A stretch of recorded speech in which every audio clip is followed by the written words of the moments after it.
Hi guys! Ayan, mag-replanting tayo kasi ito, ang dami na niya mga babies. So, tanggalin natin yung ibang babies. Ito, tanggalin natin to.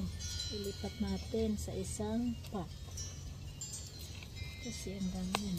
Oh, jeez. Nag-splatter ko yung mga ano. Ito yung mga ano, nagro-rotating.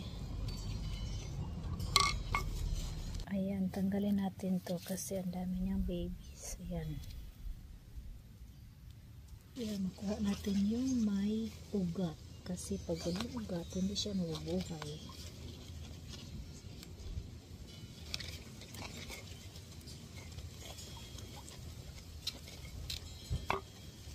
Ayan, nakukuha din natin.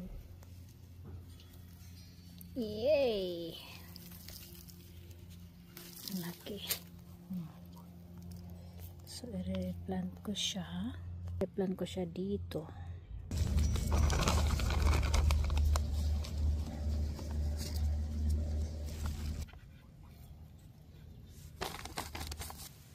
Okay, ayan na siya. Tapos, buhusan natin ng tubig.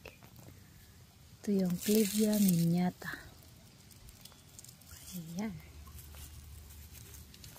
Clivia miniata.